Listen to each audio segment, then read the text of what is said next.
Patrick, you can get your ass kicked worse than them little Limp Bizkit bastards. Welcome to Watch Mojo, and today we're counting down our picks for the best celebrity disses from Eminem. I'm sick of you little girl and boy groups, all you do is annoy me. Number 20, Kevin Federline, Berserk. Serving as the first single from the Marshall Mathers LP2, Berserk sees M going, well, you know. The NCN mixed with the Vinci and NC-Rin, and I don't mean Stimpy's friend.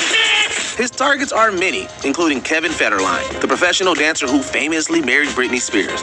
M places the Federline diss in the heart of the chorus, singing, "So baby, make just like K-Fed and let yourself go." So baby, make just like K-Fed and let yourself go. Let yourself go.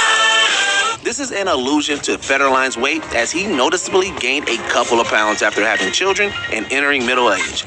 Going after someone's weight is quite personal, but as we'll learn throughout this list, nothing is off limits for Eminem. Rock this house until we knock it down, so turn the volume loud, 'cause it's been to the head. Number 19, Everlast, Quitter. A pioneer of rap rock, Everlast is known for both his solo work and for being a part of House of Pain, releasing popular singles like Jump Around and What's It Like. And you really might know what it's like. But he was also known for having an intense feud with Eminem in the late 90s and early 2000s. The two traded numerous diss tracks, and in his song Whitey's Revenge, Everlast questioned Eminem's paternity to Haley Jade. Well, you don't go after someone's kid, ever. M responded with Quitter, a whole diss track aimed at Everlast in which he takes numerous pot shots at his failing career and health. I knew you was jealous from the day that I met you. I said you, 'cause I give respect, I bet you. The lyrics are also incredibly violent, and at one point, M even tells his listeners to attack Everlast if they ever see him. So this is what we ask of our fans. If you ever see Everlast, whoop his hit him with sticks, bricks, rocks, throw it at him. Number 18, Benzino, Nail in the Coffin. You want to talk about feuds? Let's talk about Eminem and Benzino. I would never claim to be no Ray Benzino, an 83-year-old fake Pacino. The media mogul once co-owned The Source, the world's longest-running rap periodical and a hugely influential music magazine. Back in 2002, The Source gave the Eminem show 4 mics out of 5. And woo boy, did Eminem not like that. Then again, you finally get your wish, 'cause you be all over the street like 50 Cent. After Eminem made his displeasures known, Benzino released a number of diss tracks aimed after the rap god, and the race was on. M responded with a few of his own, including The Sauce, in which M airs Benzino's questionable business ethics, and Nail in the Coffin, in which M aims to end Benzino's career. They're both equally scathing, showcasing Eminem at his most ferocious and personal. Guess what? Bidenomics is working. It doesn't feel like the economy. Get the goddamn president off my YouTube channel. He ain't get no clout up my YouTube channel. Get off Joe Biden and get off weird ads. Senator Brown, we've I don't care about politics. Get the freak off. Get the freak off. I don't care about politics and that dumb crap. TikTok. Bye. Don't get it twisted, yo. The Source has a white owner. Number 17, Ja Rule, Haley's Revenge, Do Re Mi. Long before the legal fiasco that was Fire Festival, Ja Rule entered a feud with Shady Records after they signed 50 Cent. He released the diss track Loose Change, in which Ja made the horrible decision to bring in Haley. So what's Haley gonna be when she grows up? Well, we all know how that goes. An irate Eminem joined up with D12 and Obi Trice to do Haley's Revenge, subtitled Do Re Mi, a legendary diss track aimed squarely at Ja Rule. The insults and comebacks are ferocious, and M even brings Haley onto the song to make fun of Ja Rule's children. The anger really spills out at the end of the piece when Eminem drops the rapping to simply scream at Ja Rule and threaten him with physical violence. Number 16, Tori Spelling, Love Game. Sometimes Eminem disses a celebrity because they dissed them first, and sometimes he disses them, well, just because. Something's burning, I can't figure out what. It's either lust or a cloud of dust. Love Game contains one of M's crueler attacks, this one aimed at Beverly Hills 90210 star Tori Spelling. During the song, Eminem makes reference to a woman who was storytelling and yelling about an incident in a seemingly similar vein to Selma Blair's college student in the movie Storytelling. He also claims that her voice were more hoarser than Tori Spelling's face. Yeah, the voice was more hoarse than Tori Spelling's face. Apparently, Eminem thinks that Spelling looks like a horse. It's certainly not Eminem at his nicest, but then again, this is from the Marshall Mathers LP2. We shouldn't have expected kindness. Number 15, Machine Gun Kelly, Kill Shot. It's rare for a diss track to find commercial success, but that wasn't the case with Kill Shot. Wait, you just dissed me, I'm perplexed. Insult me in a line, compliment me on the next, damn. Arguably M's most popular diss track, it reached number 3 on the Hot 100, and at the time, had the greatest debut for a hip-hop video on YouTube. In 2018, Machine Gun Kelly released the diss track Rap Devil, a rather obvious play on Eminem's Rap God. M then released Kill Shot, and well, it was pretty much exactly that. Kelly, they'll be putting your name next to John, next to Benzino. The song is 4 straight minutes of diss track mastery as M thoroughly dismantles MGK's career and lack of popularity. It was indeed a kill shot, and MGK was never the same. Just because you look in the mirror and think that you're Marshall Mathers, don't mean you are and you're not about it. Number 14, Sarah Palin, We Made You. For a while there, pop culture was full of disses against Sarah Palin. Eminem was hardly the only person getting in on the fun, with Tina Fey mercilessly and famously impersonating the governor on Saturday Night Live. You've got Alaska here, and this right here is water, and then that's up there's Russia. So we keep an eye on them. Eminem comes after Palin in We Made You, the second single off Relapse. Give me my Ventolin inhaler and 2 Xanadrin, and I'll invite Sarah Palin out to dinner then. M name drops a number of celebrities throughout the track and claims that he'll do something rather personal with Palin, referencing the famous line from Scarface in the process. He cleverly repurposes the line, changing its meaning into something far cruder. We can't get into specifics, but we couldn't imagine Palin being very happy with this. You think that's bad? You should hear the rest of my album. Number 13, Lady Gaga, A Kiss. Eminem works with Royce the 5'9" in a hip-hop duo called Bad Meets Evil. And in 2011, they released their debut EP, Hell the Sequel. Look down at the floorboard, looks like someone left a pair of stiletto shoes in my Tahoe. 2011 also saw Lady Gaga at the height of her fame, releasing the wildly successful and 4-time platinum-selling Born This Way. So, of course, the pot shots start coming. In a rather clever, if unkind play on words, Eminem references the rumors that were surrounding Gaga at the time, claiming she can quit her job at the post office, she's still a mail lady. Gaga, she can quit a job at the post office, she's still a mail lady. In an interview with Fuse, M claims that he loves Gaga and has no animosity towards her. He just wanted to make the joke and saw his opportunity. Number 12, Nick Cannon, The Warning. Unlike Lady Gaga, Eminem has a very personal beef with Nick Cannon, and it goes back years. M repeatedly name drops Cannon's ex-wife Mariah in his song, claiming that the two have a physical past. What, you Mariah? Fly through twice. Cannon publicly fired back in a Tumblr post, claiming that he's going to whoop Eminem's you-know-what. Enter The Warning, which served as exactly that. The song is fierce. M claims that he has major dirt on Carrie and teases Cannon with the possibility that he and Carrie slept together. How many times you fly to my house? Still trying to count. Better shut your lying mouth if you the one they grinding out. The feud continued 10 years later, with M referencing Cannon on Lord Above.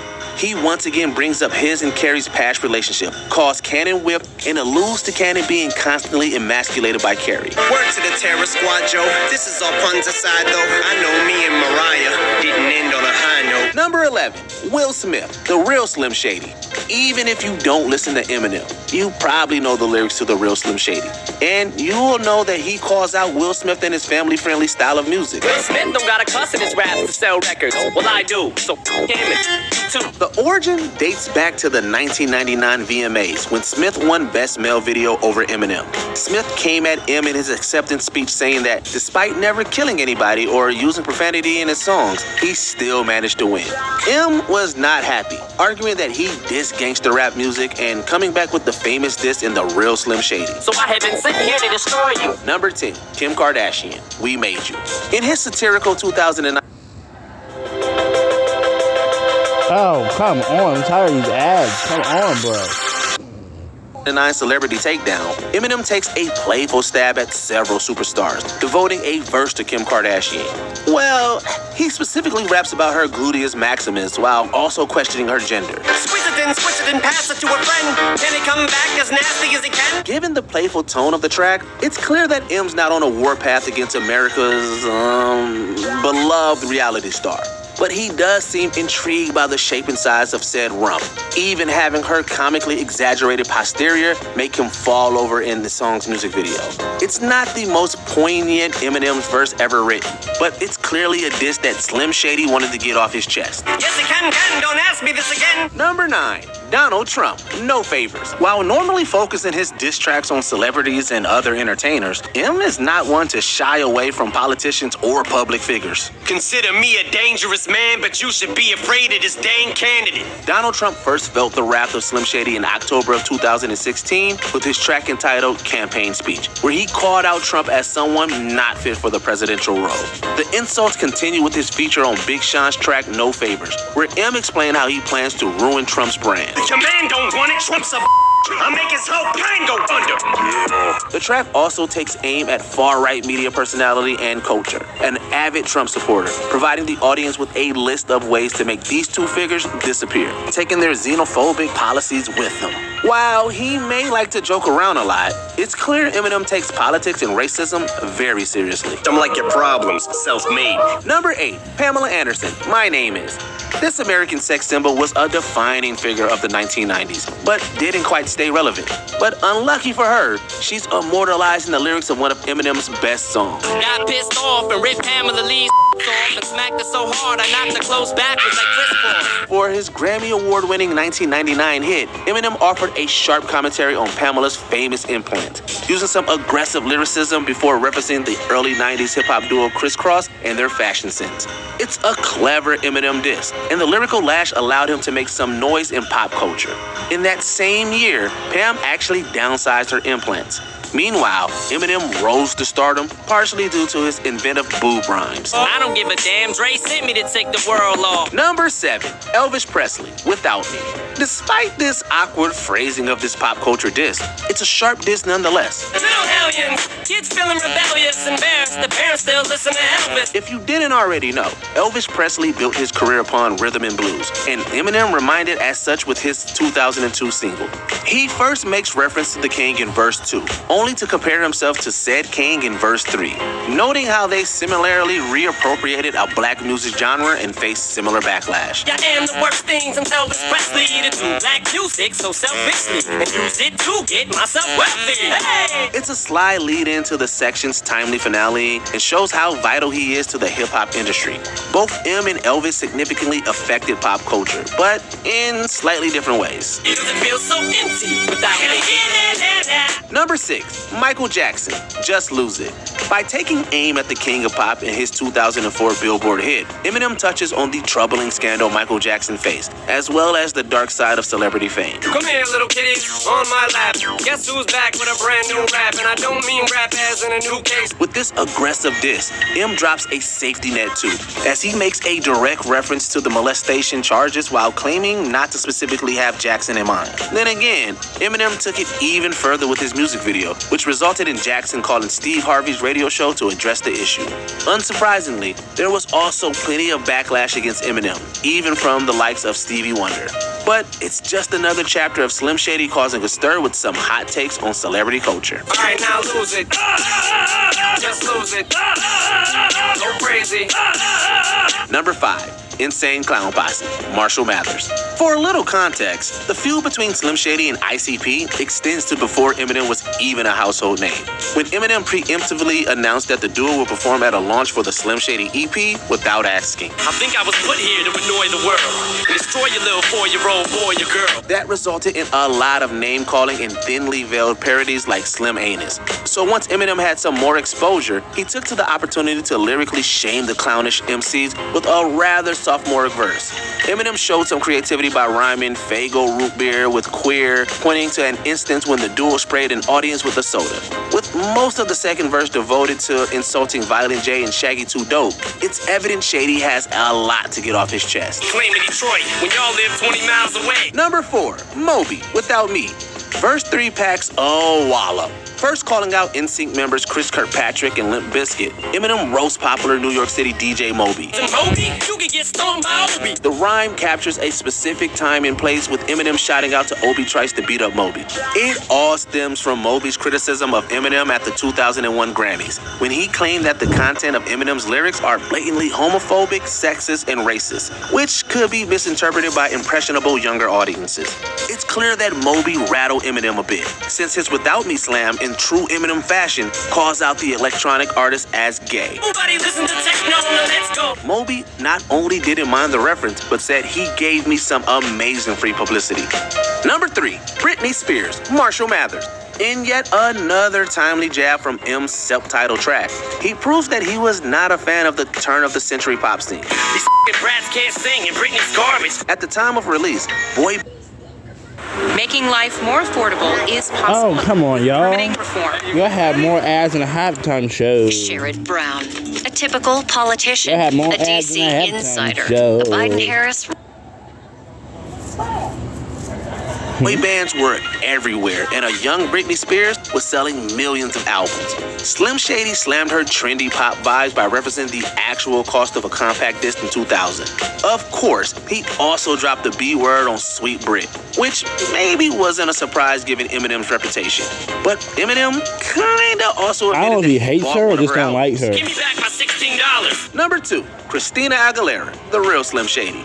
In quite the elaborate and revealing verbal beatdown, Eminem confronts this pop star. Christina Aguilera better switch me chairs so I can sit next to Carson Daly and Fred Durst. In a special on MTV for her hit What a Girl Wants, Aguilera praised Eminem, but M took issue with how she got into his personal life. So this called for an immediate diss aimed at Christina's love life. At the 2000 MTV Video Music Awards, Fred Durst of Limp Bizkit joined Christina Aguilera during her performance of Living It Up, later claiming only to have done it all for the nookie. Since Tina rose to fame through MTV and Carson Daly's show Total Request Live, Slim Shady insinuates that perhaps there's more to the story there too. Yes, retaliation comes fast and hard when you're on Marshall Mathers' lyrical hit list. Put me on blast on MTV. Yeah, he's cute, but I think he's married to Kim. Before we continue, be sure to subscribe to our channel and ring the bell to get notified about our latest videos. You have the option to be notified for occasional videos or all of them. If you're on your phone, make sure you go into your settings and switch on notifications. Number 1, Mariah Carey, The Warning. Eminem alleged that he hooked up with Mariah Carey. However, the pop icon wouldn't admit it.